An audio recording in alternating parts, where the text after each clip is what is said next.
يا أيها الذين آمنوا أطيعوا الله وأطيعوا الرسول وأولي الأمر منكم. Assalamualaikum warahmatullahi wabarakatuh. Innal hamdalillah nahmaduhu wa nasta'inuhu wa nastaghfiruh wa na'udzu billahi min syururi anfusina wa min sayyiati a'malina. Man yahdihillahu fala mudhillalah wa man yudlil fala hadiyalah. Ashhadu an la ilaha illallah wahdahu la syarikalah wa ashhadu anna Muhammadan abduhu wa rasuluh. Ya ayyuhalladzina amanu taqullaha haqqa tuqatih wa la tamutunna illa wa antum muslimun.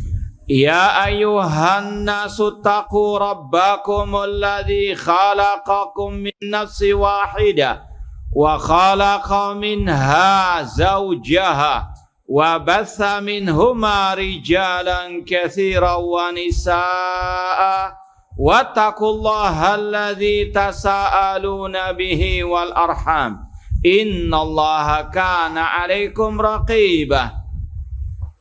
Ya ayyuhalladzina amanu taqullaha wa qulu qawlan sadida yuslih lakum a'malakum wa yaghfir lakum dhunubakum wa man yuti'illaha wa rasulahu faqad faza fawzan 'azima. Amma ba'd, fa inna asdaqal hadithi kitabullah wa khairal hadi hadi Muhammadin sallallahu alaihi wasallam wa syarrul umuri muhdatsatuha wa kullu muhdatsatin bid'ah wa kullu bid'atin dhalalah wa kullu dhalalatin finnar. Kaifa halukum? Kaifa asbahtum? Hal aftartum aw sumtum? Baik, alhamdulillah, segala puji bagi Allah Subhanahu wa taala yang mempertemukan kita kembali dalam kajian kitab Ushulus Sunnah oleh Al-Imam Al-Humaidi Asy-Syafi'i rahimallahu taala. Semoga Allah Subhanahu wa taala senantiasa memberikan kepada kita keistiqomahan dalam belajar akidah salaf dan berpegang teguh dengannya sampai akhir hayat kita nanti. Aina wasalal an? Nah, an-nuqtatur rabi'ah wal Qur'anu kalamullah. Sekarang kita masuk, kalau di cetakan ana tertulis poin yang keempat. Al-Imam Al-Humaidi rahimahullah berkata, wal Qur'anu kalamullah. Al-Qur'an adalah kalamullah. Ini merupakan akidah Ahlus Sunnah wal Jamaah yang hampir ada dalam setiap akidah atau kitab-kitab akidah ulama as-salaf Ahlus Sunnah wal Jamaah. Al-Qur'an kalamullah. Ini sebetulnya masih ada kaitan dengan tauhid asma wa sifat, berkaitan dengan salah satu sifat Allah, yaitu sifat al-kalam. Ahlus Sunnah wal Jamaah meyakini Allah punya sifat al-kalam. Allah berfirman, wa kallamallahu Musa taklima. Allah berbicara dengan Nabi Musa takliman. Kalau yang sudah belajar nahwu kelas tinggi, takliman itu i'rabnya apa? Maf'ul mutlak. Mal faedah? Litakid, untuk menguatkan bahwasanya Allah benar-benar berbicara dengan Nabi Musa alaihi salam. Kalau kita sedikit tes ya, dulu itu ada cerita seorang dari pengikut kelompok Mu'tazilah ingin untuk mentakwil, mentahrif ayat ini dengan menukar harokat yang fa'il dikasih harokat fathah menjadi apa? Maf'ul. Wa kallamallaha Musa taklima. Maka yang berbicara di situ siapa? Nabi Musa. Ini kelicikan ahli bidah. Bahkan kata tokoh mereka yang merupakan salah satu pelopor juga akidah sesat Al-Quran makhluk, yaitu Bishr al-Marisi, dia mengatakan sebetulnya dia ingin untuk, istilahnya kalau kita sekarang itu menstipu. Apa stipu itu? Tahu stipu ya?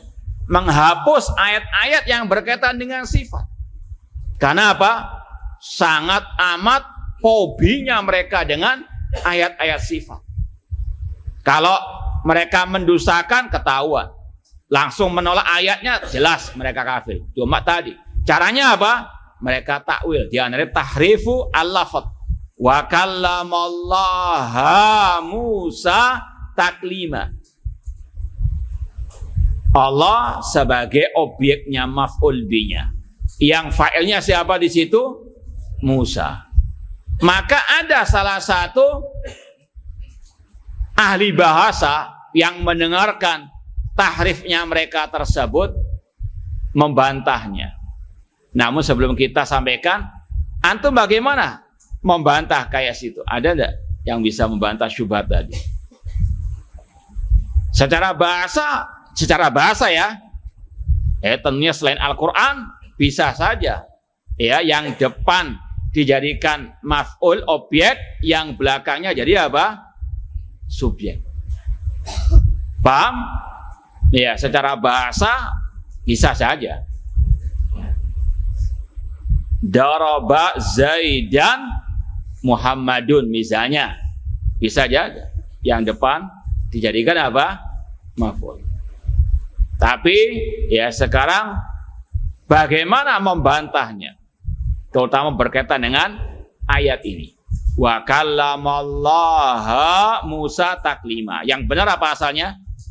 Wa kallamallahu Musa taklima. Nah, man yujib bila hadiah ila jazakallah khairan.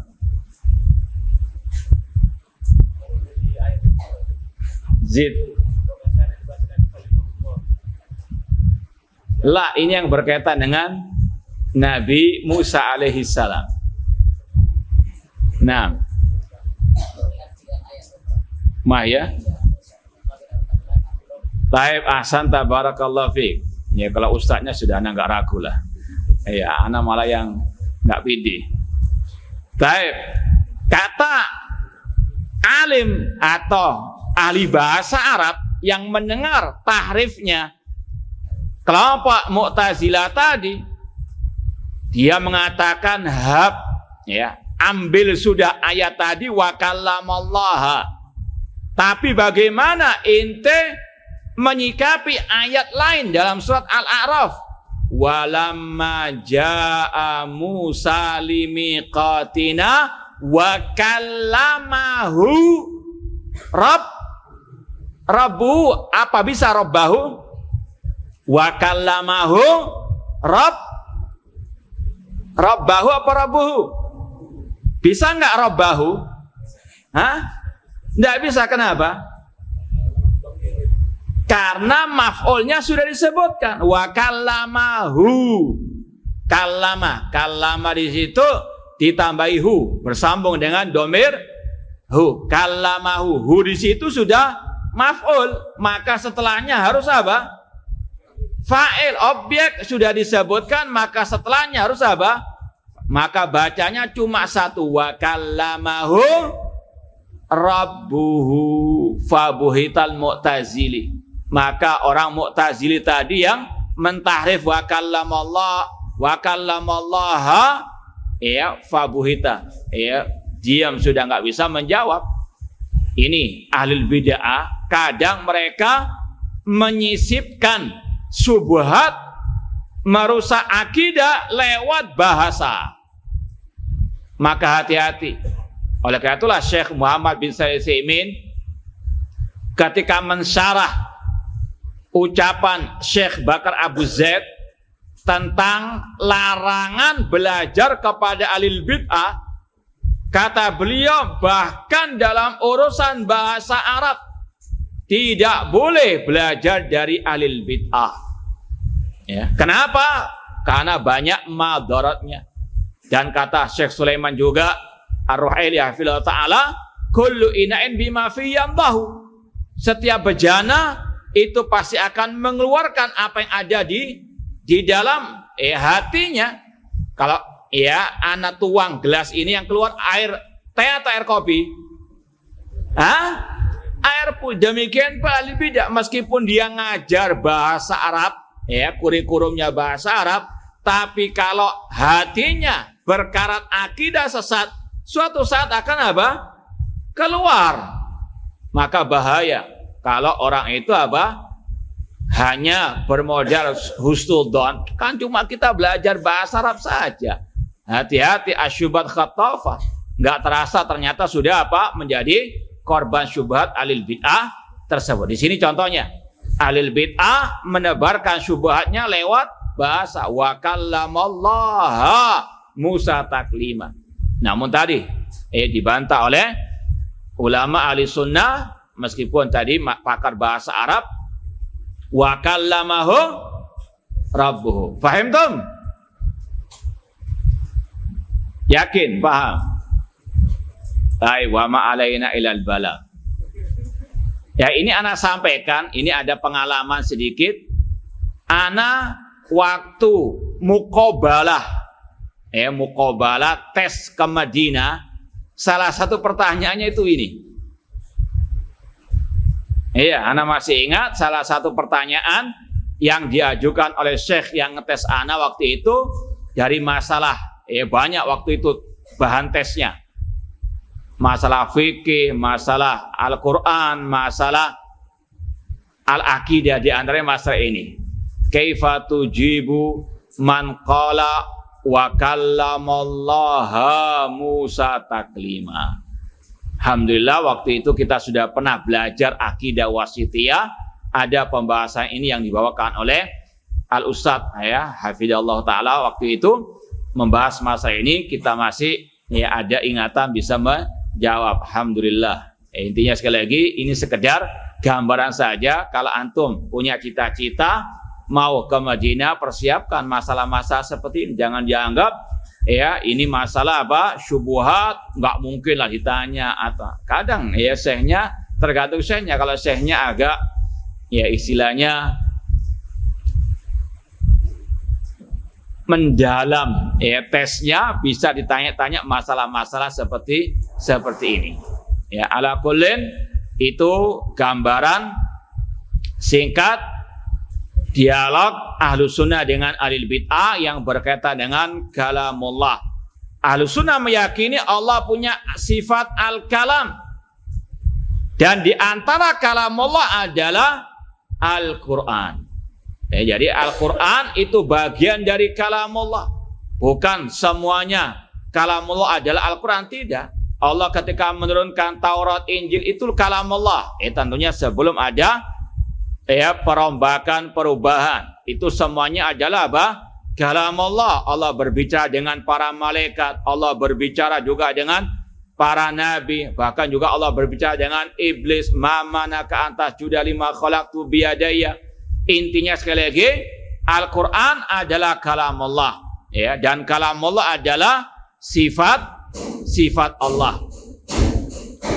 Adapun dalil Al-Quran kalamullah ini dalam surat At-Taubah ayat yang ke-6, Allah mengatakan wa in ahadun minal musyrikin astajaraka fa'ajirhu hatta yasma'a kalamullah.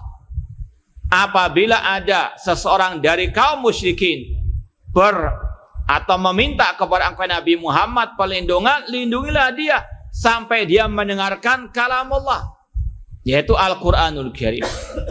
Ini akidah yang dijelaskan oleh Al-Quranul Karim. Al-Quran kalamullah. Allah berfirman, Syahrul Ramadan alladzi unzila fihi Al-Quran. Inna anzalnahu fi lailatul qadar. Al-Quran dari Allah Subhanahu wa taala. Al-Quran kalamullah, dan kalamullah adalah sifat Allah. Hati-hati dengan orang-orang yang mengatakan, iya Al-Quran kalamullah yang ada di Lauhul Mahfuz saja. Adapun yang sekarang ini kata mereka bukan kalamullah, namun ibarah an kalamillah, serpannya. Paham tuh? Ini kelompok yang suka bersilat lidah padahal sesat. Kalau Ahlussunnah tegas mengatakan Al-Quran yang diturunkan oleh Allah kepada malaikat Jibril, kemudian diturunkan oleh malaikat Jibril kepada Nabi Muhammad, itulah kalam Allah. Yang kita baca di mushaf itu adalah kalam Allah. Yang kita dengar dengan telinga kita dari bacaan misalnya imam ketika salat, itu adalah kalam Allah.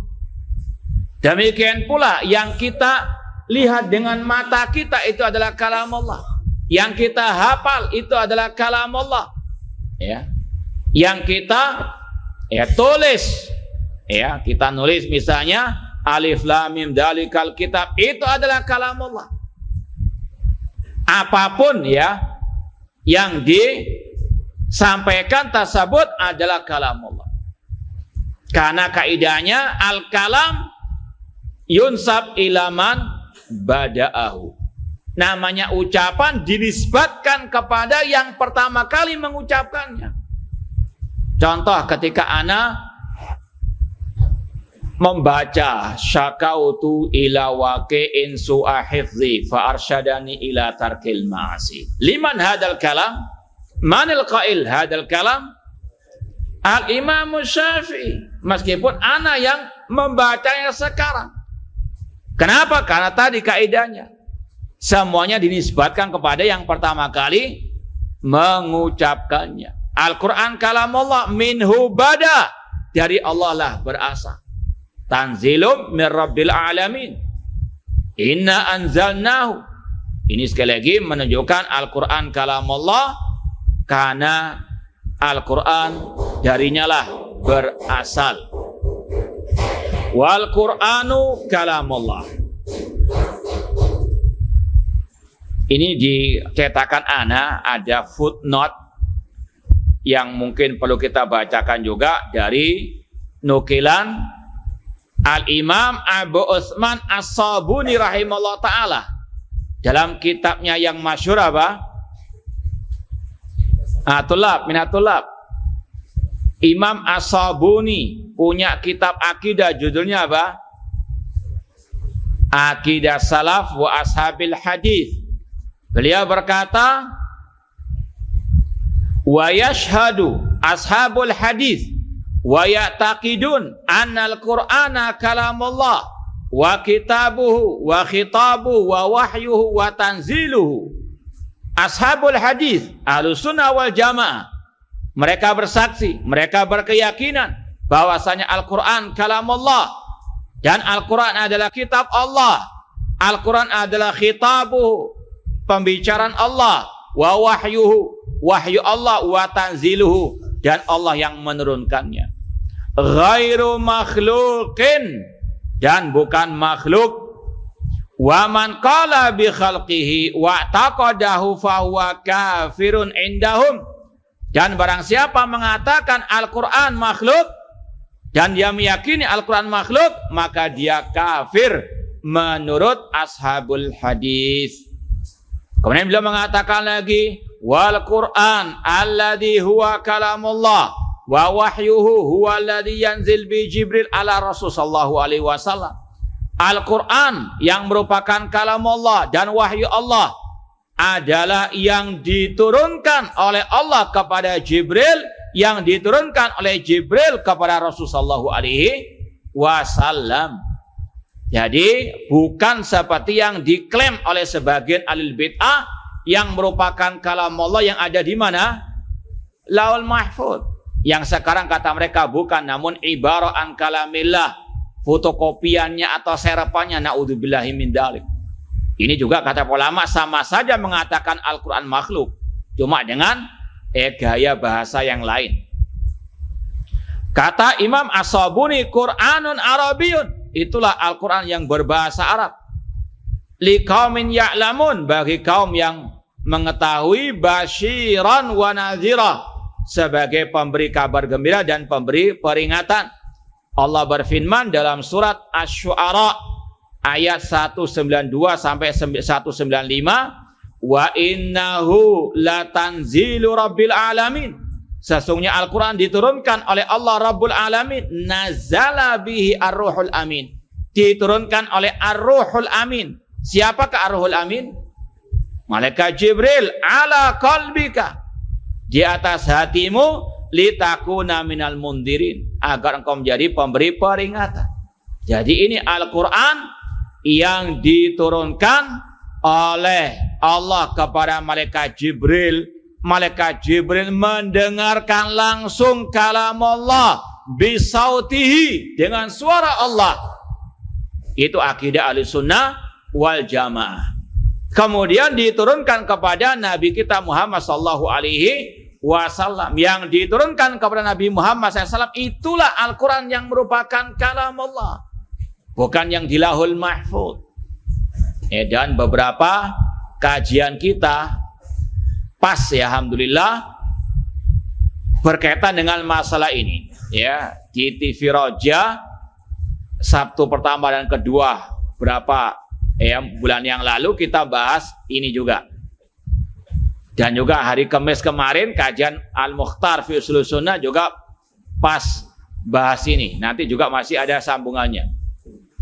Dan kita sampaikan dari ucapan Syekh Abdul Razak bin Abdul Muhsin Al-Abbad Al-Badr ketika beliau mensyarah Syarh Sunnah Imam Al-Muzani, ada pembahasan yang unik dalam masalah ini, yaitu masalah sanad al-qiraah. Sanad qiraah, misalnya ada seseorang talibul ilmi, dia mau mutqin dalam qiraah, dia belajar kepada syekh yang punya sanad, gurunya punya sanad kepada fulan kepada sahabat Rasul, misalnya kepada Abdullah bin Abbas, kemudian sampai kepada Rasul ya, kepada malaikat Jibril riwayatnya. Kalau yang ahli sunnah riwayatnya terakhir itu sampai kepada Allah. Dari sahabat, Rasul, malaikat Jibril sampai kepada siapa? Allah Subhanahu wa taala. Dan Syekh Abdul Razak waktu itu mencontohkan riwayat sanadnya Imam Asy-Syafi'i. Imam Ibnu Katsir menukil sanadnya Imam Syafi'i dalam qiraah itu sampai kepada sahabat, sampai kepada Rasul, kepada malaikat Jibril, sampai kepada Allah. Itu sanadnya ahli sunnah. Karena apa? Berdasarkan akidah ini, Al-Quran kalamullah. Adapun sanadnya ahlul bid'ah itu dari sahabat kepada Rasul, kepada Jibril, ke Lauhul Mahfuz. Mereka nggak berani mengatakan Jibril langsung kepada Allah, karena mereka sesat dalam masalah keyakinannya tentang apa? Kalam Allah. Banyak kesesatan mereka, banyak ungkapan sesat mereka, berbeda-beda satu dengan yang lainnya. Ada yang mengatakan Allah itu menciptakan Al-Quran di Lauhul Mahfuz, lalu Jibril menerimanya dari Lauhul Mahfuz. Ini sudah apa? Ya, sesatnya double-double. Sudah mengatakan tadi Allah menciptakan Al-Quran di Lauhul Mahfuz, artinya Al-Quran kata mereka apa? Makhluk, naudzubillahi min dzalik. Jibril nggak langsung mendapat dari Allah, namun dari apa? Lauhul Mahfuz. Ini sesatnya double-double. Namun intinya tadi, mereka berat mengatakan Jibril menerima Al-Quran dari Allah Subhanahu wa ta'ala. Di antaranya karena mereka mengatakan kalau Jibril mendengarkan suara Allah, maka nanti akan serupa dengan suara makhluk. Dan kalau suara makhluk itu butuh pita suara, nanti nggak layak bagi Allah. Intinya apa? Lari dari apa? Menetapkan sifat Allah sesuai dengan apa adanya, kemudian jatuh kepada at-ta'wil. Ya, maka para ulama membantah mereka dengan mengatakan tetapkan Allah punya sifat kalam tanpa menyerupakan dengan makhluk, dan kalam Allah dengan suara sebagaimana dalam banyak dalil wa'id, sebagaimana yang sudah kita sampaikan mungkin dalam kajian juz amma, idnadahu rabbuhu bil wadil muqaddasi tuwa. Ingatlah ketika Rabb Allah Subhanahu wa taala memanggil Nabi Musa. Namanya memanggil secara bahasa itu bisaut, ya. Terlebih lagi Rasul menegaskan dalam hadis Sahih Bukhari, ketika di padang mahsyar Allah berbicara dengan penduduk mahsyar, wa yunadihim bisautin. Allah memanggil mereka dengan suara. Ini yang ahlul bid'ah tidak mau menetapkannya. Padahal jelas dalam ayat dalam al-hadis. Maka mereka mentakwil, mereka nggak sanggup, berat mengatakan malaikat Jibril menerima wahyu langsung dari Allah, mendengarkan suara Allah, itu berat bagi mereka. Mereka takwil dengan tadi, malaikat Jibril mengambilnya dari Lauhul Mahfuz. Ada pula dari mereka yang mengatakan, mereka mengatakan Jibril memahami apa yang ada dalam diri Allah. Karena kata mereka al-kalam itu al-ma'nal qaim bin nafsi. Mereka mentakwilkan istilah kalam Allah dengan kata-kata al-ma'nal qaim, makna yang ada pada jiwa Allah. Allah nggak berbicara dengan suara, namun Jibril langsung bisa memahami apa yang ada dalam diri Allah Subhanahu wa taala. Mereka lari dari menetapkan Allah punya sifat kalam dengan suara karena takut menyerupakan Allah dengan manusia yang bisa berbicara dengan suara, namun akhirnya mereka jatuh ke dalam penyerupaan Allah terhadap makhluknya yang bisu. Naudzubillahi min dzalik. Fahim tuh? Fahimun au naimun? Istayqidu. Kumu. Baik. Sudah bangun semua?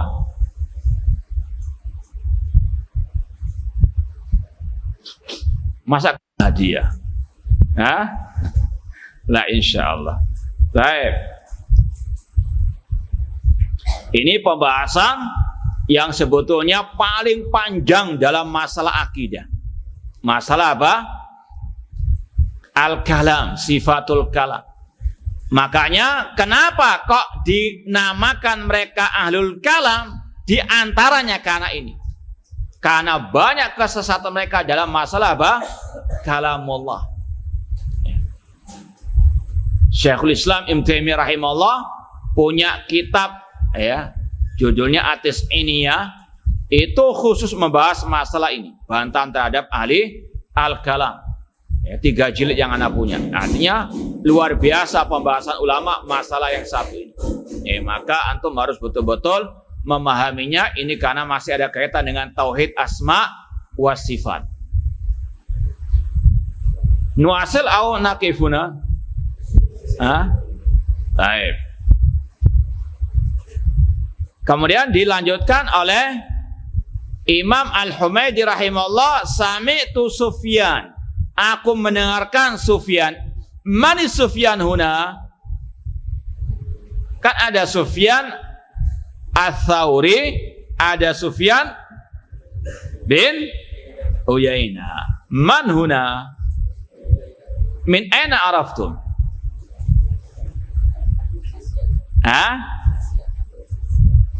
Iya, kalau dalam ini sekedar sekilas yang kita tahu. Kalau dulu kita ngaji sama Syekh Abdul Muhsin Al-Abbad Al-Badr hafidhallah ta'ala, itu sering melewati rawi-rawi seperti ini. Hadatsana fulan an Sufyan. Sufyan ini siapa? Sufyan bin Uyainah atau Tsauri?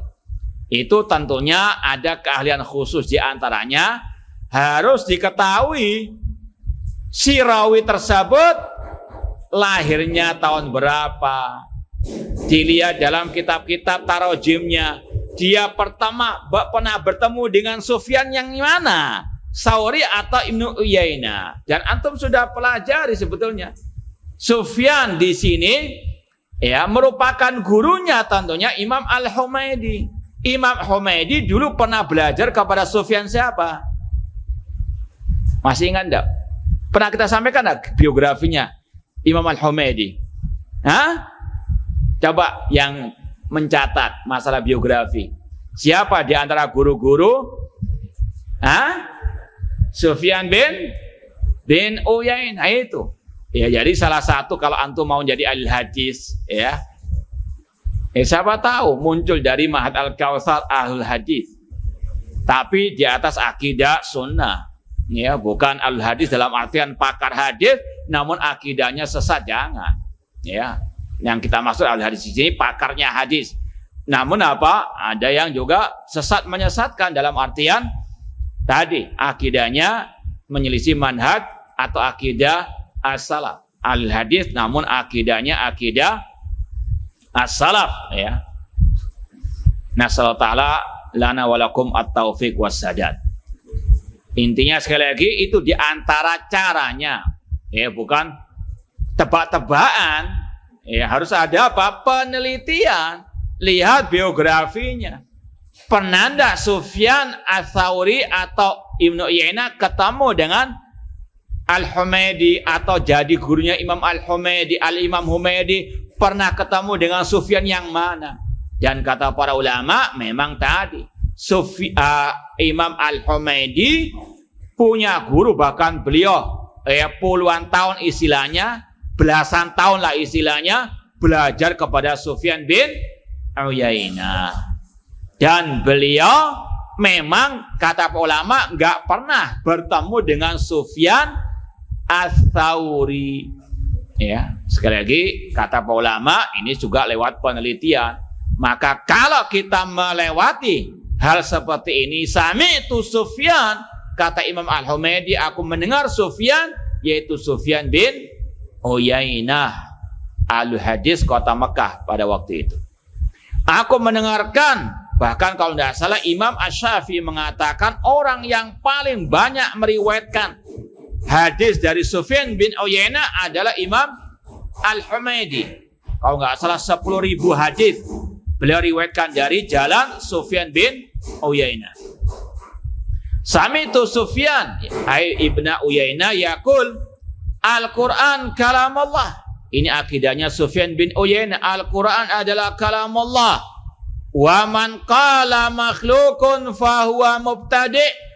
Dan barang siapa mengatakan Al-Quran makhluk, maka dia ahlul bid'ah. Lam nasma ahadan yaqulu hada. Aku belum pernah mendengar seorang pun dari ulama ahli sunnah, ulama salaf yang mengatakan Al-Quran makhluk. Nggak ada satupun ulama ahli hadis, ulama salaf yang mengatakan Al-Quran makhluk. Semua sepakat mengatakan Al-Quran kalamullah.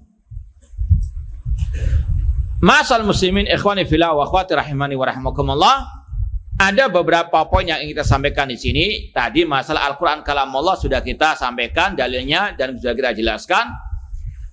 Adapun wa man qala makhluk, barang siapa mengatakan Al-Quran makhluk.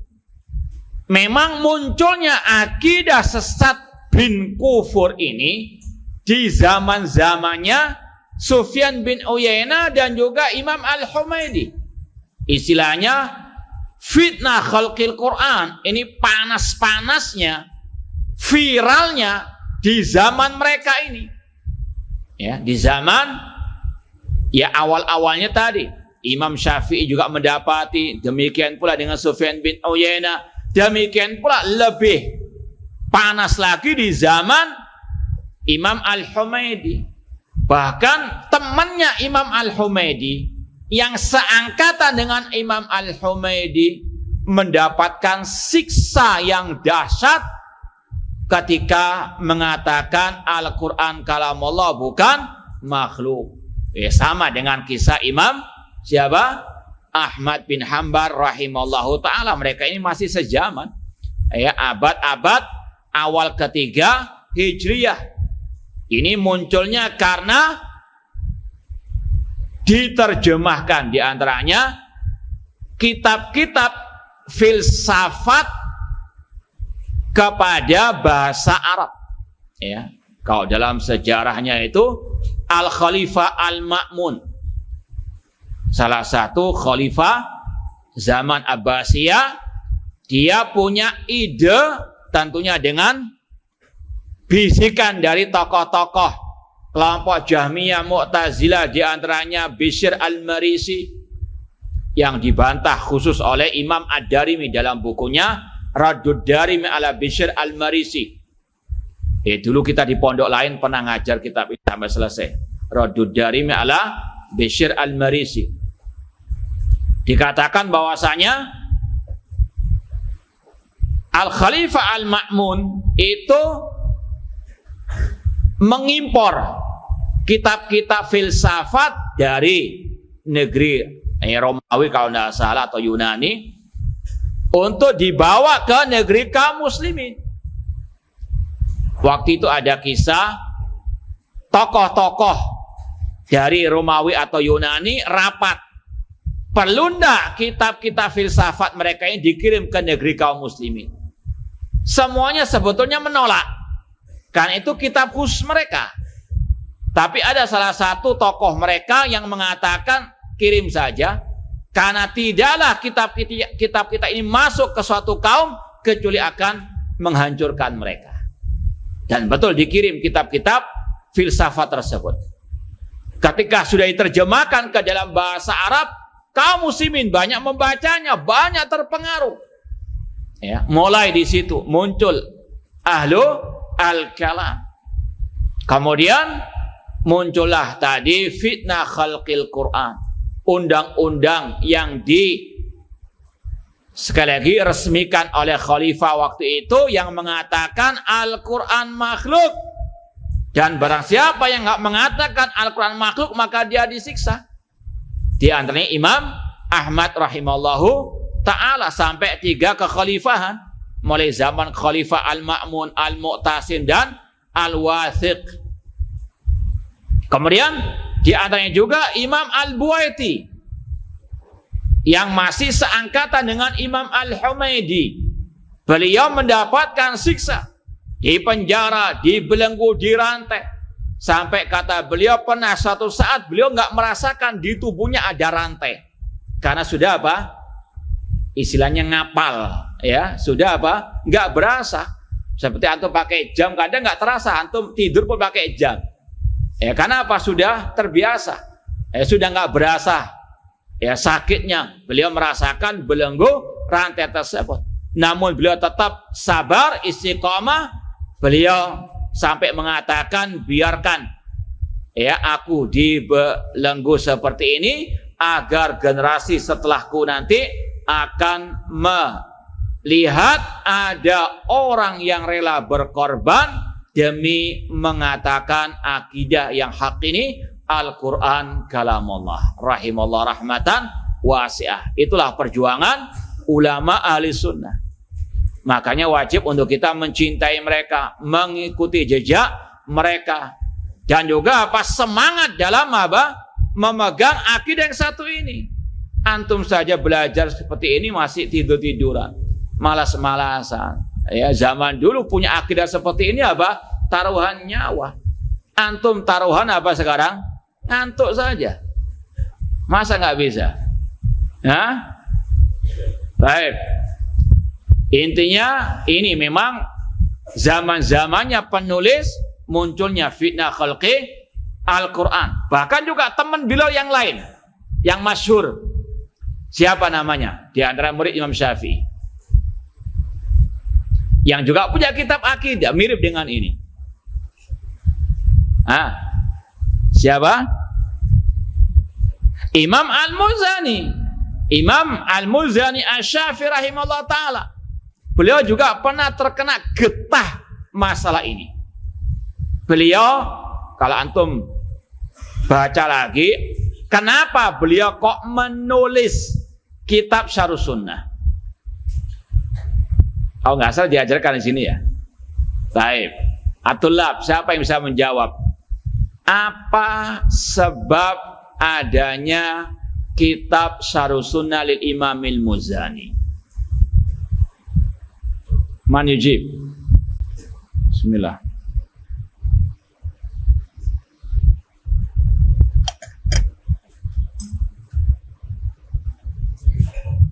Naam. Bismillah.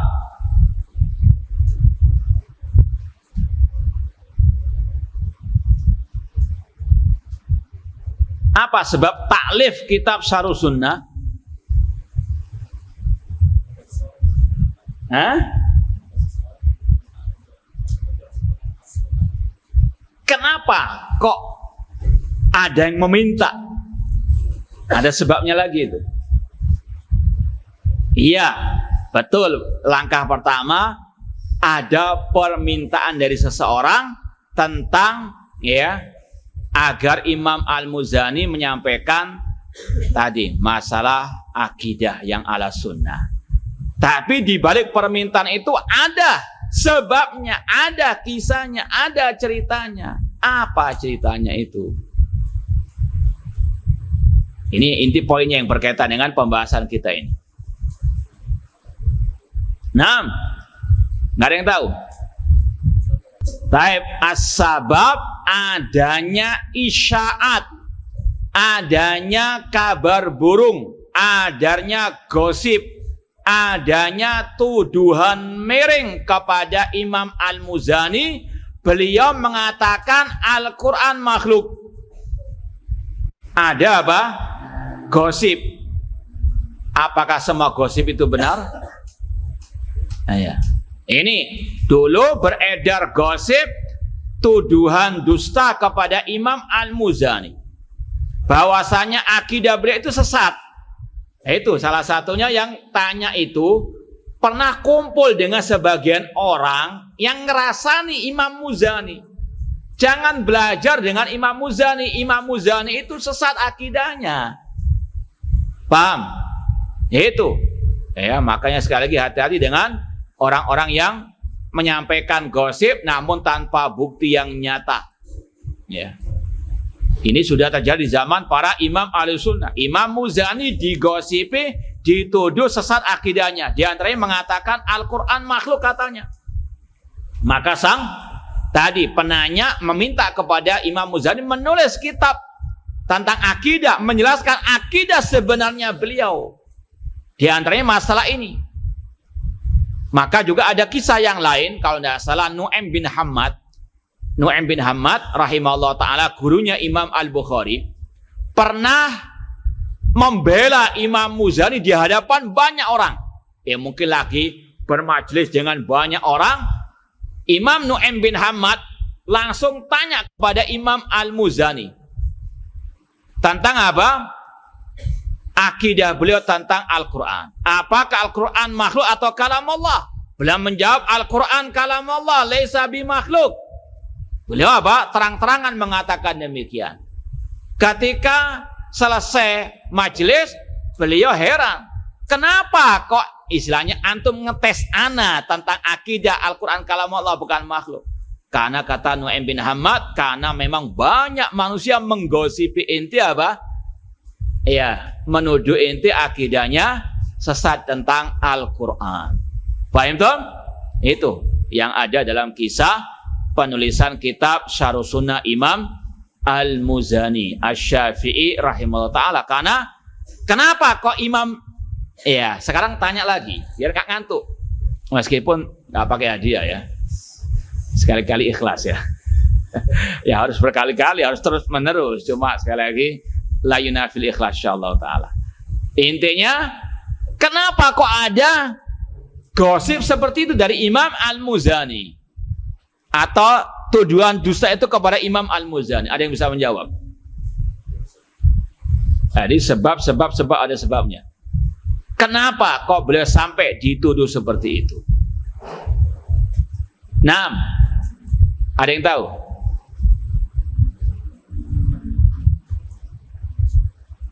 Taib. Nah, Imam Natullah wa Imam Al-Mudarrisin. Tafadhalu. Apa sebabnya kok sampai ada gosip seperti itu? Hah?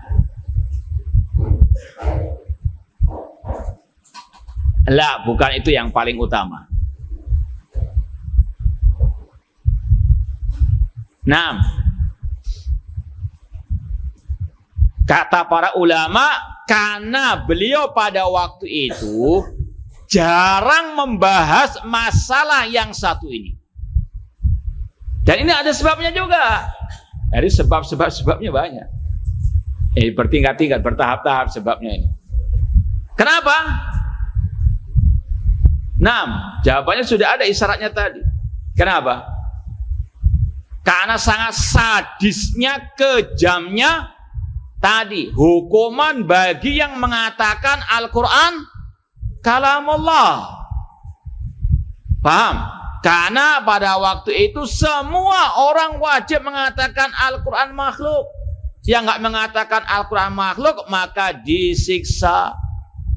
Maka Imam Al-Muzani tidak banyak membahas masalah yang satu ini. Dikira oleh orang-orang itu beliau ikut-ikutan akidah kelompok Jahmiyah Mu'tazilah yang mengatakan Al-Quran makhluk.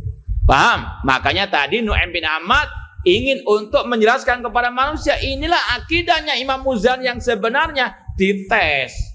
Tesnya itu ya sebagaimana malaikat Jibril bertanya kepada Nabi Muhammad. Untuk apa? Memberi faedah kepada yang lainnya. Yang tanya sudah tahu sebetulnya.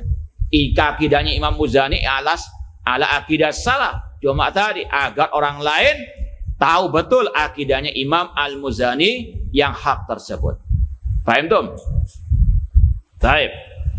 Ini sekali lagi pembahasan Al-Quran kalamullah bukan makhluk disampaikan oleh Imam Al-Humaidi rahimahullah ta'ala, karena memang pada zaman beliau inilah munculnya fitnah khalqi Al-Quran yang lagi dahsyat-dahsyatnya.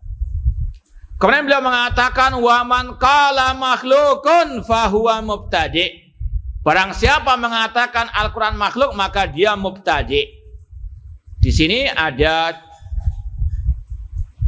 tambahan keterangan ya, di cetakan ana ada keterangan kata pentahqiq lam ajid man akhrajahu bihadzal lafadz.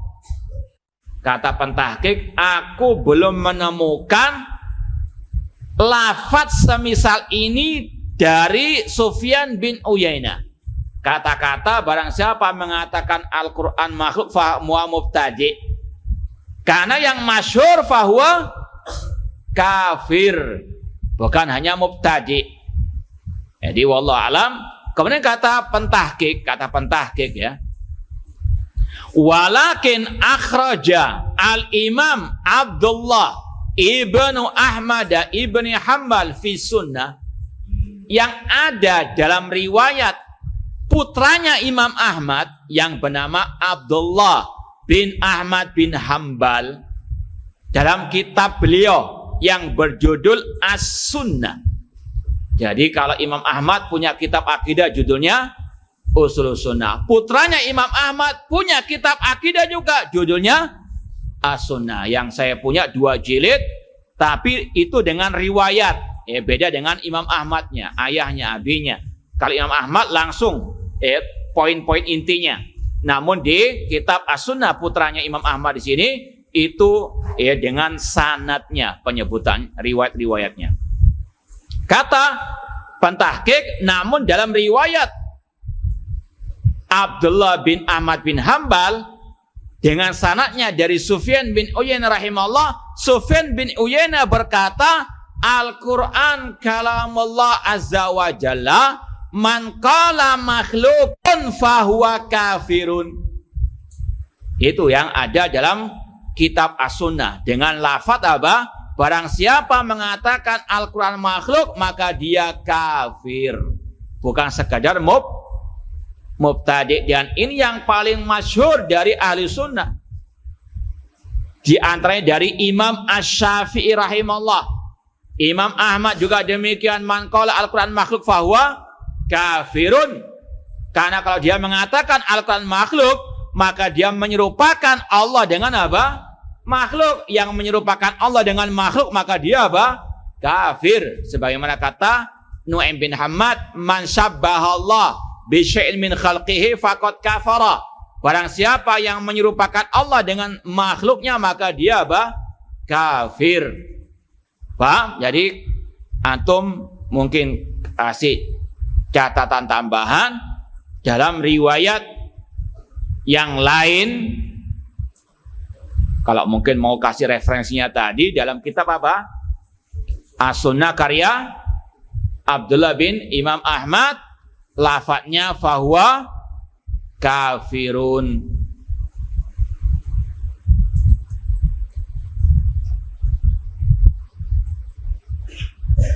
Namun seandainya kita pakai ucapan yang ada dalam cetakan kita fahuwa mubtadi', ini juga nggak bertentangan kalau diarahkan kepada bid'ah yang mukaffirah. Karena apa? Bid'ah ada dua. Bid'ah yang mukaffirah menjadikan orang itu keluar dari Islam. Ada pula yang tidak keluar dari apa?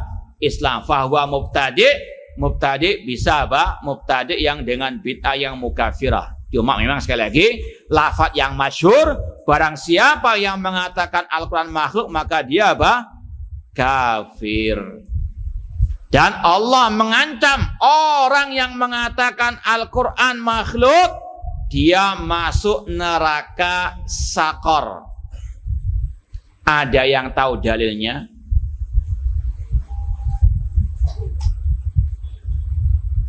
Nah, atulab, minatulab.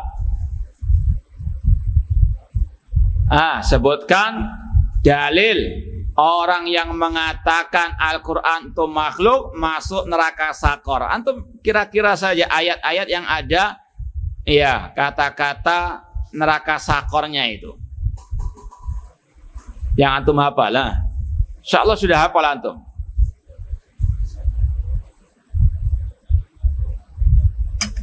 Naam ahsanta, dalam surat Al-Mudaththir, orang musyrikin mengatakan in hadza illa qaulul bashar, tidaklah Al-Quran kecuali ucapan manusia. Maka Allah mengatakan sauslihi sakor, aku akan menyerumuskannya ke dalam neraka sakor.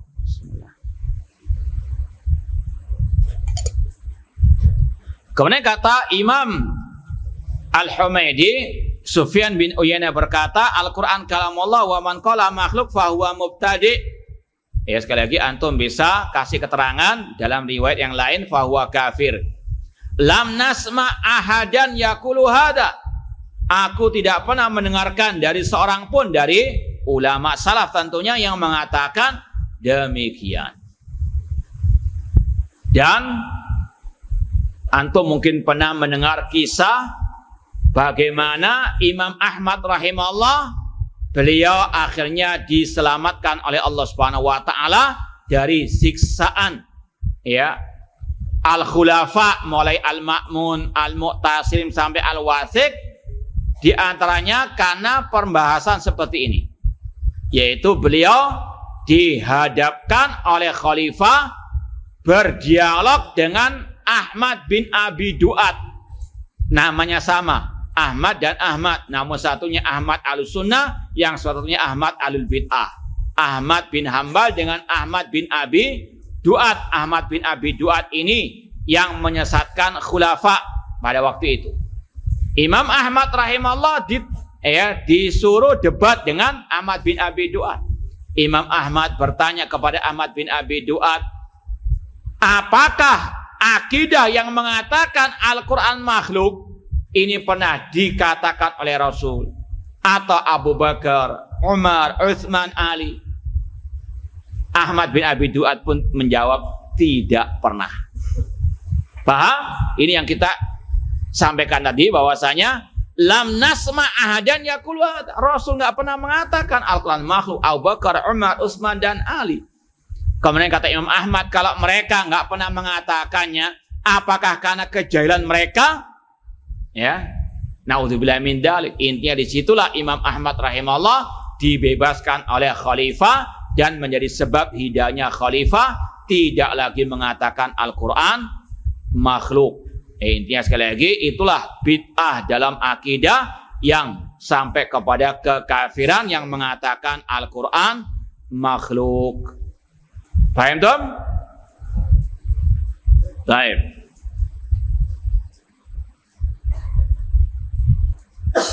Kemudian perlu kita tambahkan di sini, dalil Al-Quran bukan makhluk. Kalau tadi dalil Al-Quran kalamullah, sekarang dalil Al-Quran bukan makhluk. Ini ada footnote yang bagus disampaikan oleh pentahqiq dari Sufyan bin Uyainah juga, ya.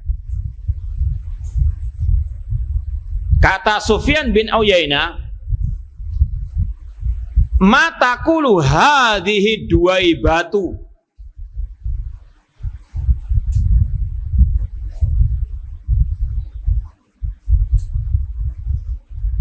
Apa arti ad-duwaibah?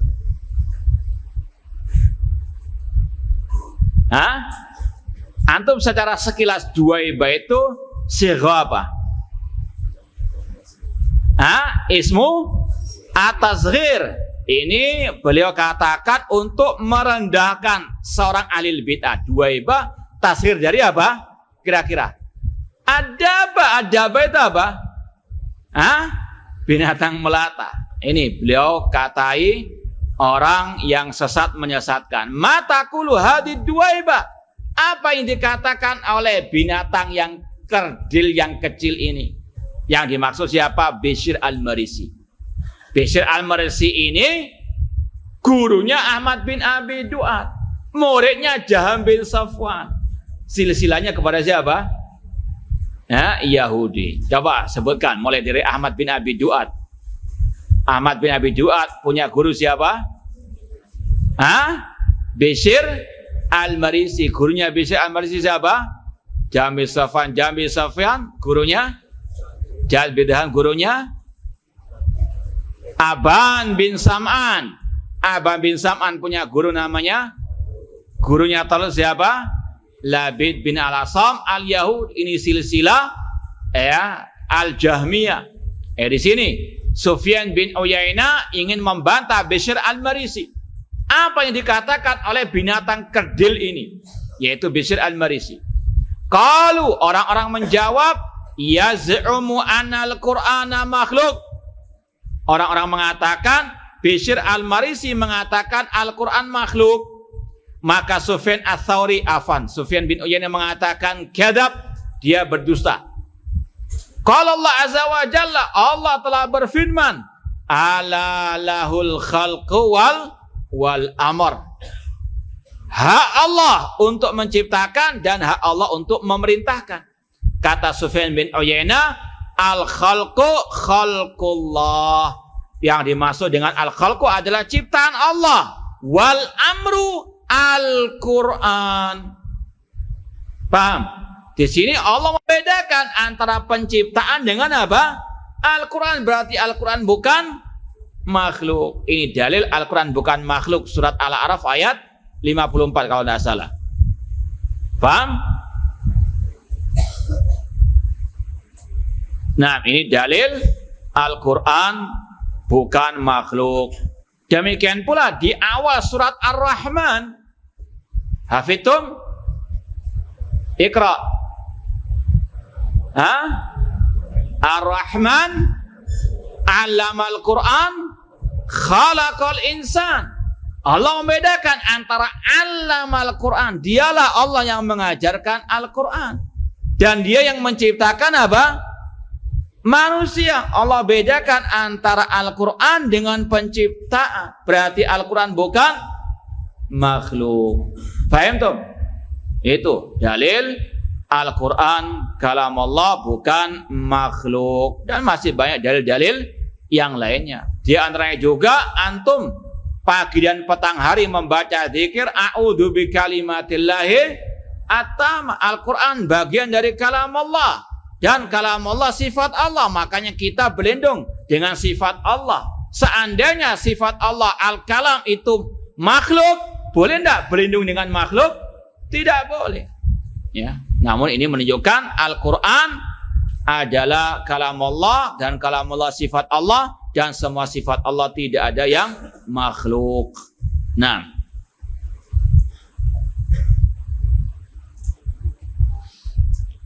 taib, kita lanjutkan lagi poin berikutnya, meskipun ini sudah kita sampaikan Namun munasabahnya, kenapa kok diulang lagi pembahasan masalah iman?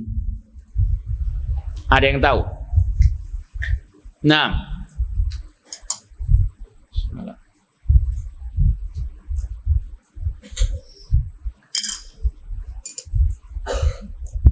hal darasna masalah iman min hadal kitab? Darasna marra bina aw la? Lakin limada al-mu'allif yukarrir al-kalam fi masalah iman huna? Man yujib? Oke. Nah, ada yang tahu enggak munasabahnya?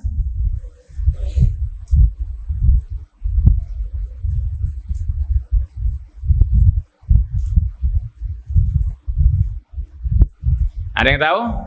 Kan sudah dibahas masalah iman. Saya ulah. Sebelum, nah bahkan poin yang kedua ya, setelah iman bil qadar, masalah iman. Nah, namun di poin berikutnya ini kalau dicetakan anak poin yang kelima, disampaikan lagi masalah iman. Apa sebabnya? Apa munasabahnya? Sebetulnya dohir sebetulnya. Cuma antum sering pakai batin aja. Munasabahnya dohir sebetulnya. Dohirah. Nah,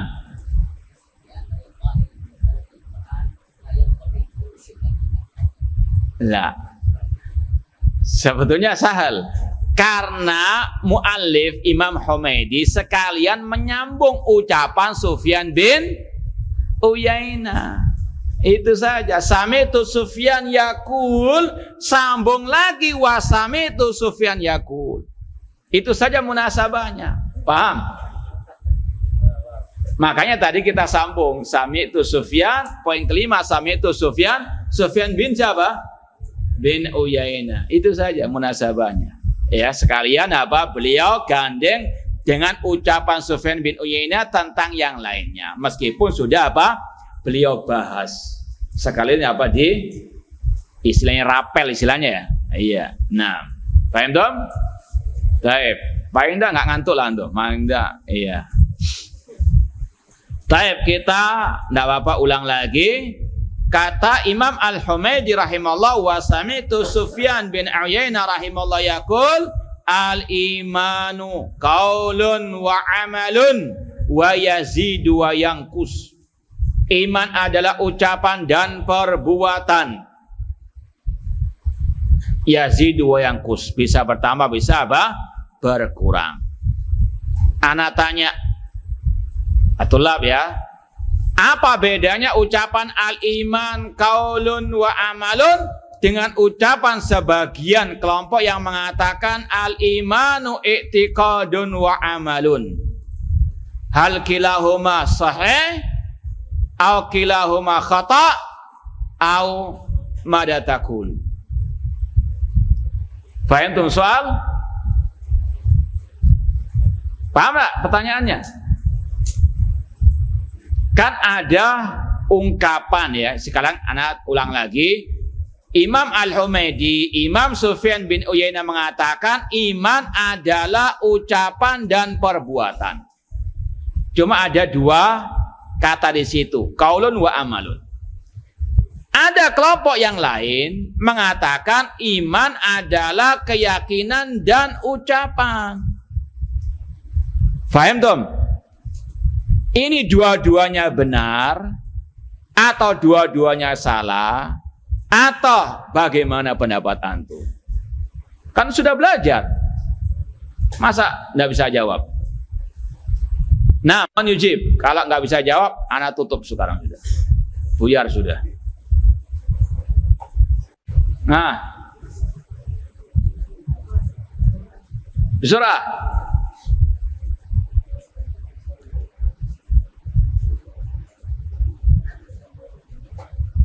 Jangan antum terus, yang lain giliran, biar adil.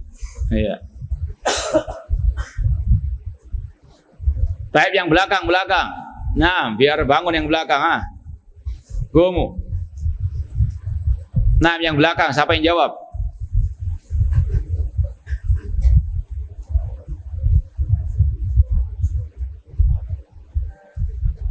Coba yang belakang dulu, ada yang mau jawab? Tidak ada. Baik, tafadhal.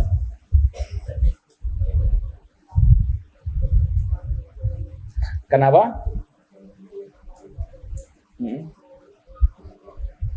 Ya, jawab dulu. Benar dua-duanya, salah dua-duanya, atau yang salah ustadznya?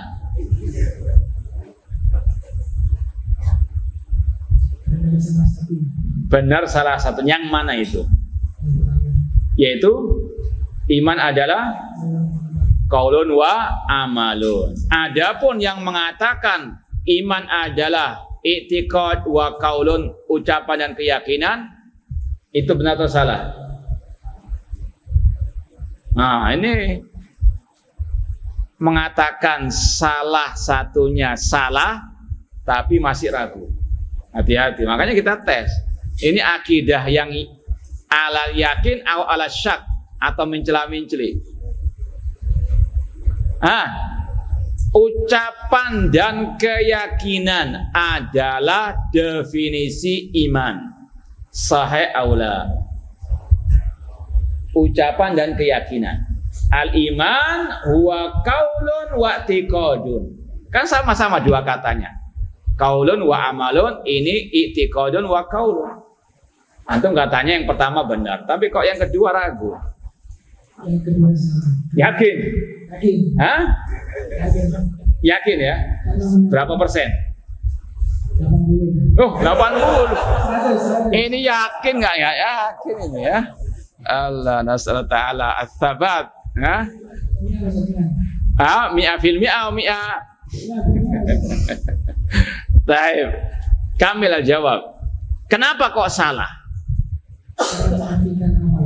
Karena menafikan amal. Baik. Kenapa kok dikatakan salah kalau dilihat dari segi dalil? Dari segi dalil.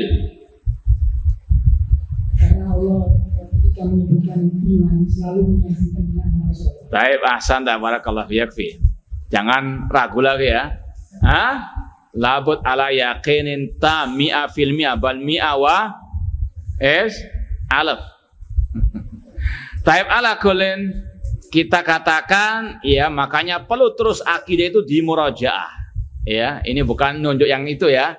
Namun intinya untuk semuanya masalah akidah perlu terus dimurajaah, perlu dipelajari lagi. Kata tadi bisa jadi yang ya kemarin-kemarin lupa atau yang kemarin-kemarin ada keraguan, ya namanya akidah itu perlu terus disirami, terus dipupuk ya agar apa? Mengakar dalam hati, bukan sekedar lewat ya telinga kanan keluar telinga kiri begitu saja. Naudzubillah min dzalik. Ini akidah sampai kita mati. Ya nasallahu taala as-sabat hatal mamat. Intinya kembali kepada tadi awalan ad-dalil. Al-Quran dan Sunnah mengatakan iman itu tersusun dari keyakinan, ucapan, dan perbuatan. Kalau ada yang mendefinisikan salah satunya atau sebagiannya tidak yang lain, itu salah. Pastikan itu. Contohnya tadi, kelompok yang mengatakan al-iman adalah ucapan dan keyakinan. Ini ucapan kelompok siapa? Kelompok siapa? Murji'ah. Murji'ah itu sesat atau tidak sesat? Sesat. Yakin atau berapa persen?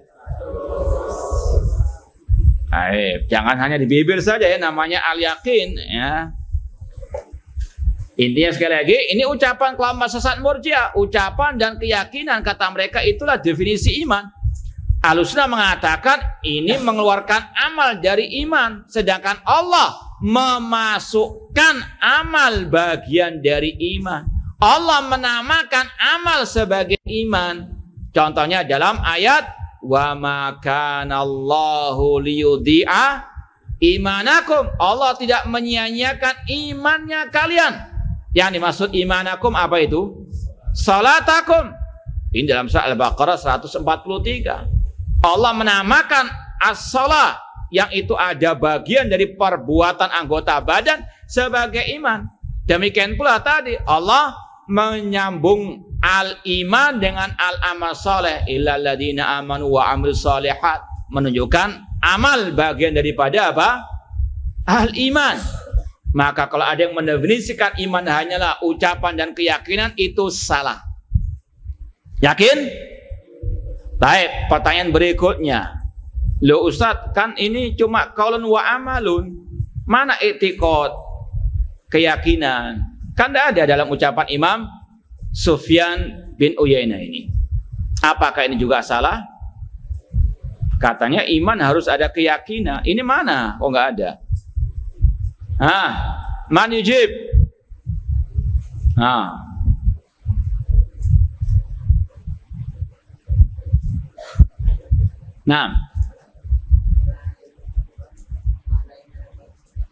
Kenapa? Kalau dilebarkan, kalau diperluas apa jadinya? Hampir sudah mau sampai itu. Tinggal dikit lagi, teruskan.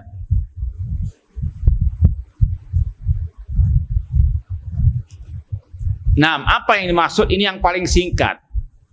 Kalau diperpanjang apa? Diperlebar apa? Diperluas apa? Itu jawabannya sebetulnya. Tinggal tu'abbir. Baik, yang lain sudah ada kuncinya ini, jawabannya. Nah. Taib ahsan tabarakallahu fiik. Ucapan iman adalah qaulun wa amal, ucapan dan perbuatan. Ini kalau diperinci, qaul itu ada dua, qaulul qalbi wa al-lisan. Ucapan hati, ucapan lisan. Ucapan hati diantaranya at-tasdiq, membenarkan qala Allah wa qala ar-rasul sallallahu. Amalan juga dibagi menjadi, bisa menjadi dua atau tiga. Ada perbuatan hati, perbuatan lisan, dan perbuatan anggota badan. Masuk ke dalamnya al-i'tiqad. Paham tuh? Beda dengan tadi yang hanya sekedar i'tiqad wa apa? Qaulun. Tidak dimasukkan amal bagian daripada al-iman. Ya, sekali lagi pahami dengan baik dan benar. Sufyan bin Uyainah berkata, al-iman qaulun wa amalun, ucapan dan perbuatan. Dalil-dalilnya sudah kita sampaikan. Di antaranya dalil dari hadis Rasul yang sudah mencakup keyakinan, ucapan dan perbuatan. Man yujib hadil hadis alladhi yubayyin annal iman qaulun wa aman wa i'tiqad.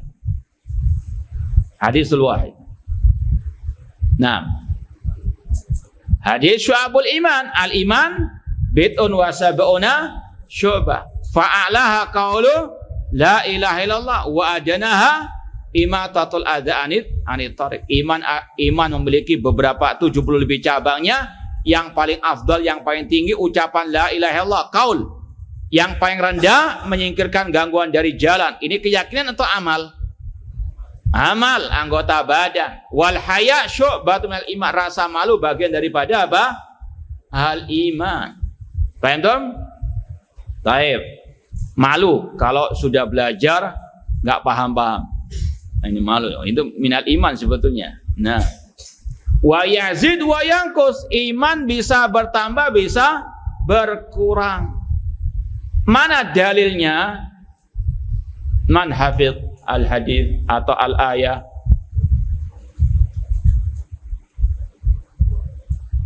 Naam, iman yazid wa yanqus. Mad dalil?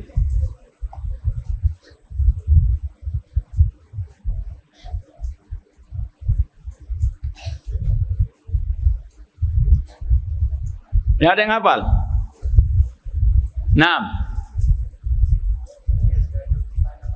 Iya, sa'al liyazdadu imanan ma'imanim. Ahsan tabarakallahu fiik. Atau dalam surat atau Al-Anfal ayat kedua, innamal mu'minuna alladzina idza dzukirallahu wajilat qulubuhum wa idza tuliyat alaihim ayatuhu zadathum imana wa ala rabbihim yatawakkalun. Dan secara kaidah juga kata Sufyan bin Uyainah, setiap dalil yang bisa menerima tambahan maka atau setiap dalil yang menyebutkan iman bisa bertambah itu otomatis bisa menerima apa?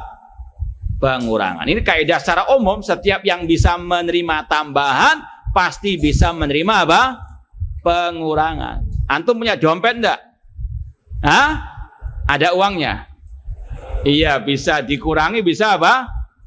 Ditambahi. Contoh juga ini air minum, ya. Ini bisa menerima apa? Tambahan dan juga bisa menerima apa? Pengurangan. Bismillah. Paham dong? Baik. Itu kaidah secara umum. Yang menerima tambahan pasti menerima pengurangan. Maka setiap dalil yang menyebutkan iman bisa bertambah itu otomatis sebagai dalil iman bisa apa? Berkurang.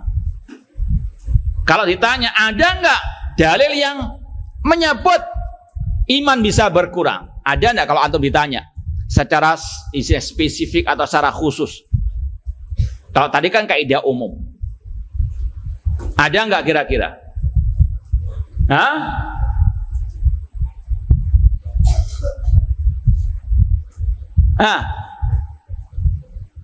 Ada enggak?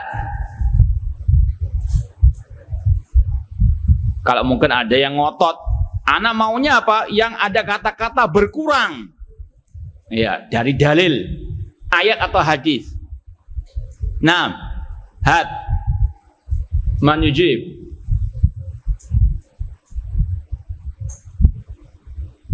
Taib, udhkur. Ya, nggak ada berkurang, nggak ada berkurang itu. Ada. Yang lebih spesifik lagi, mara'aitu min naqisatiddin. Itu tentang apa? Hadis tentang perempuan, kata Rasul, aku tidak pernah melihat orang-orang yang kurang naqisatuddin. Ad-din di situ maksudnya juga apa? Al-iman.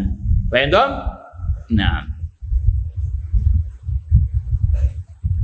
Baik, lanjut sedikit lagi. Faqala lahu akhu Ibrahim bin Uyainah. Sufyan bin Uyainah berkata, iman adalah ucapan dan perbuatan, bisa bertambah, bisa berkurang.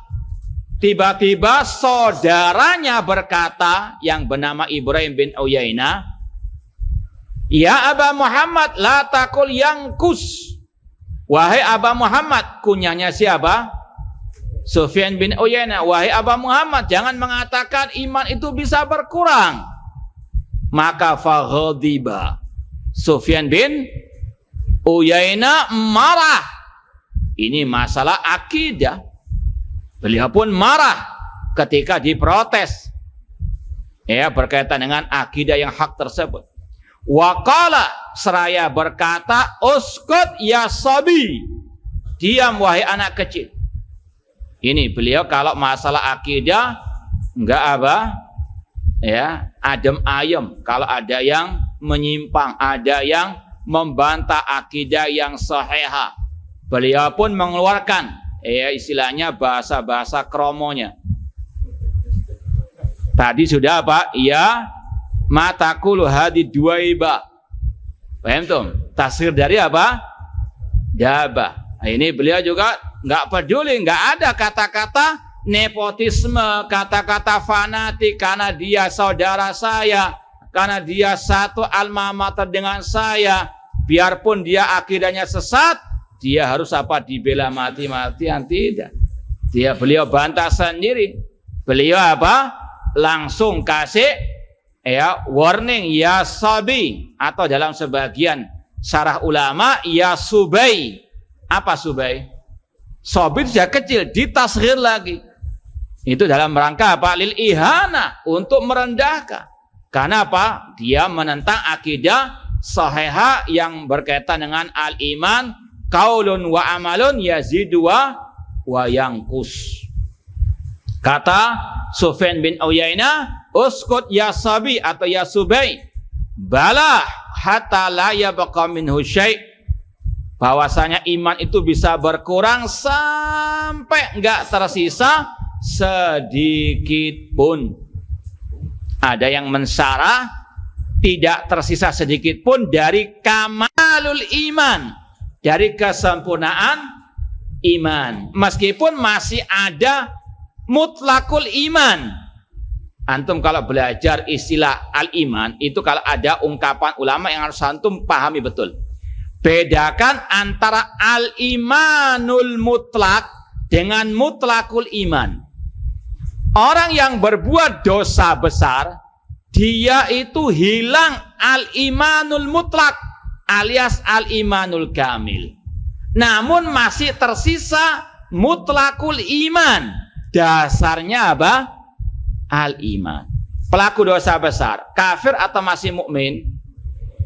Mukmin. Maka istilahnya ulama tadi, dia hilang kesempurnaan iman. Alias apa? Hilang apa? Mutlakul iman atau al-iman al-mutlak? Ini harus antum pahami ya. Kalau ada istilah ulama, hilang mutlakul iman, berarti apa? Hilang mutlakul iman. Zala anhu mutlakul iman. Apa artinya? Kafir, hilang dasar keimanannya. Zala anhu mutlakul iman. Beda dengan istilah ulama, zala anhu al-imanul mutlak, hilang darinya iman yang mutlak alias iman al-kamil. Paham? Hanya digeser saja mutlak ya, al-iman dengan al-imanul mutlak. Yang satu mudhaf ilaih, yang satu as-sifah wal mausuf. Namun maknanya beda. Kalau antum salah memahami, imma jadi murji'ah, imma sama khawarij. Paham?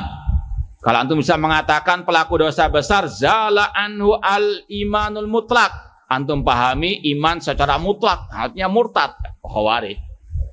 Paham? Iya, maka sekali lagi pahami istilah ulama, bedakan antara mutlakul iman alias dasar keimanan dengan al-iman al-mutlak. Di sini kata sebagian pensyarah hatta la yabqa minhu syai', ada dua maknanya, sampai tidak tersisa sedikit pun. Bisa maknanya tidak tersisa kesempurnaan iman, seperti sabda Rasul, la yazni zani hina yazni wa huwa mu'min. Tidaklah orang itu berzina ketika berzina dalam keadaan mukmin. Yang dinafikan di situ apa? Mutlakul iman atau al-iman mutlak? Al-iman al-mutlak, kesempurnaan iman. Ya baqa madhab, ya baqa minhum ada mutlaku al-iman, masih ada dasar keimanan. Faham dong? Nasra ta'ala an yazidana imanan wa fiqhan wa yakinan. Di antara doa Abdullah bin Mas'ud, beliau mengatakan Allahumma zidni imanan wa yakinan wa fiqhan. Nah, wallahu ta'ala a'lam.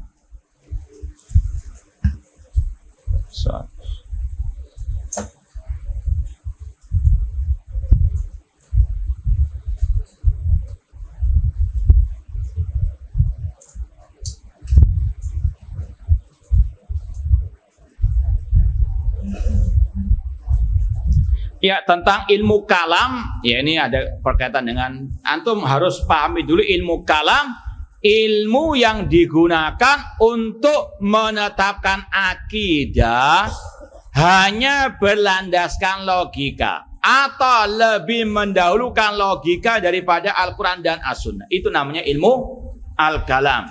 Ya, maka sekali lagi, kalau ilmu-ilmu yang lain tanpa ada dasar seperti tadi, yaitu bukan ilmu kalam. Antum sekali lagi terapkan kaidah itu dalam setiap ilmu. Artinya kalau ada bidang ilmu apapun yang digunakan untuk menetapkan akidah berdasarkan logika, itulah ilmu kalam. Kalau tidak, ya bukan ilmu kalam.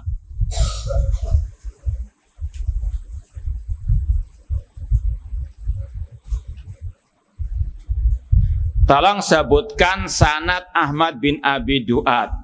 Sekali lagi.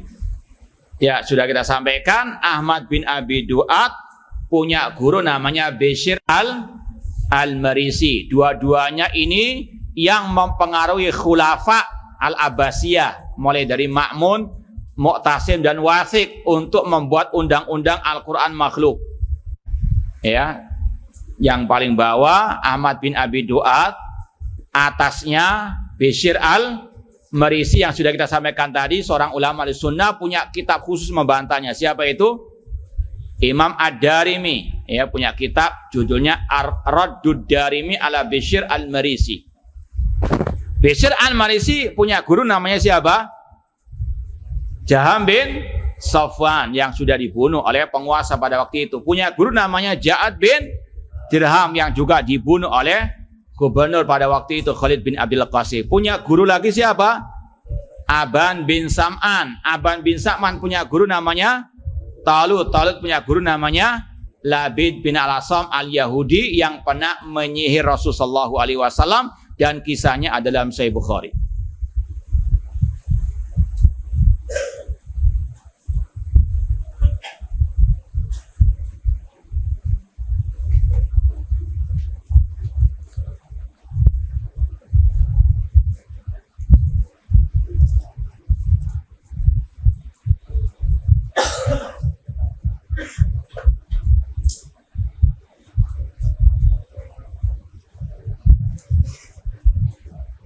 Ya, ana mau tanya tentang firman Allah, la yukallifullahu nafsan illa wus'aha.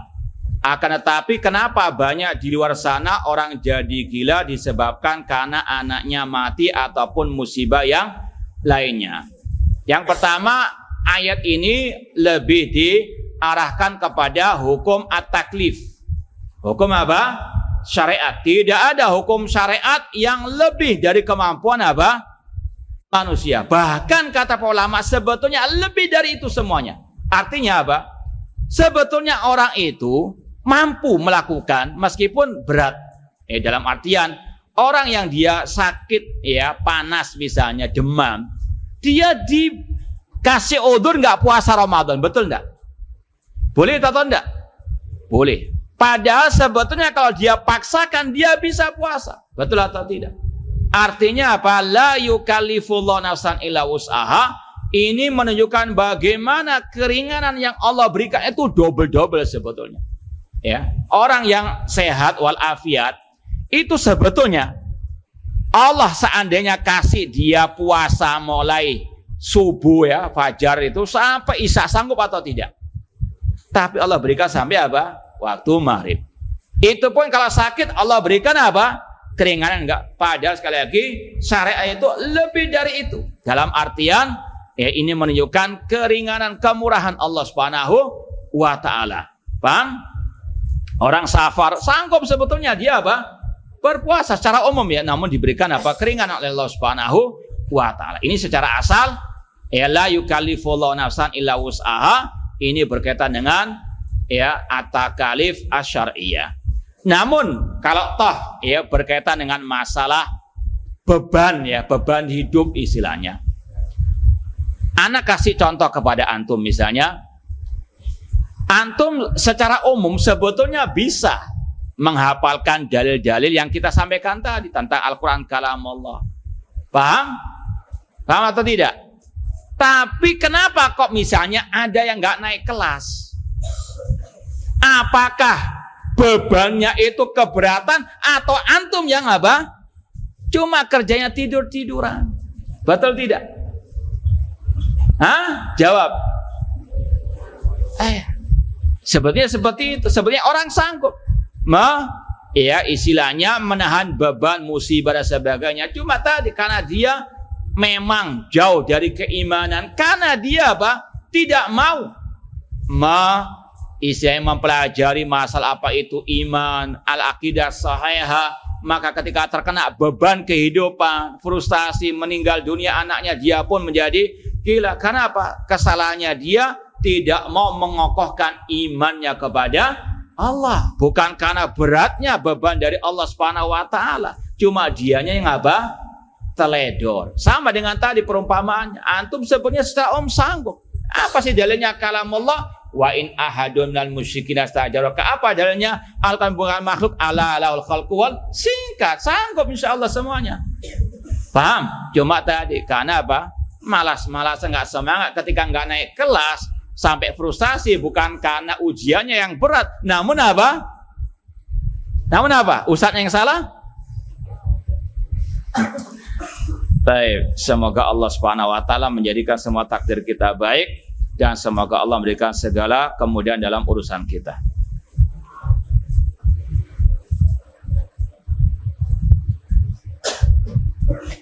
Ya, ini berkaitan dengan bantahan terhadap dalil orang yang mengatakan Al-Quran makhluk. Ya, anak kasih referensi saja. Antum melihat dalam kitab Aqidah Thahawiyah itu banyak sekali syubhat-syubhat yang mengatakan Al-Quran makhluk dan sekaligus bantah-bantahannya. Insya Allah ini ada bantahannya. Nah,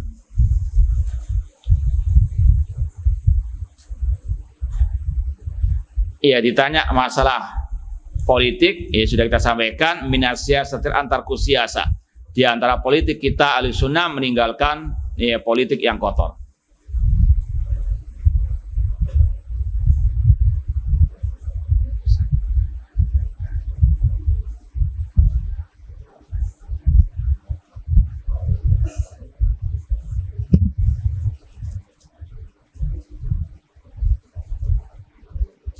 Iya, sudah kita sampaikan tadi, kitab-kitab yang Allah turunkan sebelum Al-Quran, iya itu semuanya kalamullah.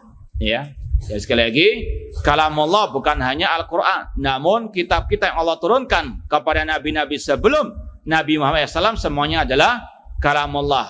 Makanya kalau antum belajar misalnya iman kepada kitab-kitab, di antara iman kepada kitab itu adalah mengimani kitab-kitab itu diturunkan oleh Allah dan itu semuanya adalah kalamullah.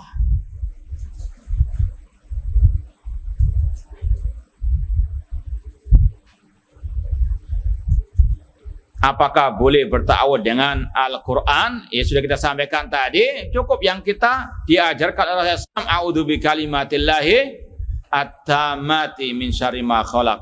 Nah,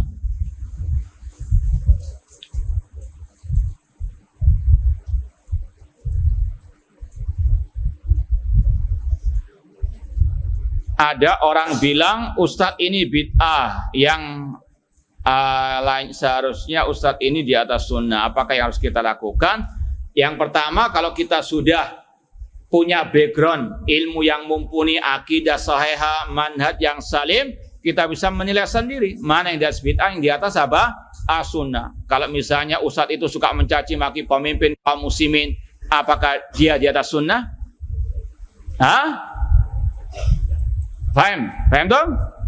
Dia wala kepada ahli bid'ah, misalnya, ini contoh saja. Maka apa? Bagaimana dikatakan dia tidak sunnah, sedangkan akidahnya apa? Di atas bid'ah, akidahnya di atas kesesatan. Ini kalau kita bisa menilai sendiri, kita timbang dengan yang kita pelajari dari kitab akidah, Ushul Sunnah Imam Ahmad, Ushul Sunnah Imam Humaydi, Syarh Sunnah Imam Muzani, Syarh Sunnah Imam Barbahari. Itu patokan kita menilai orang itu dari sunnah atau di atas kebid'ahan. Ya, atau kalau kita nggak sanggup, fas'alu ala dzikri in kuntum la ta'lamun.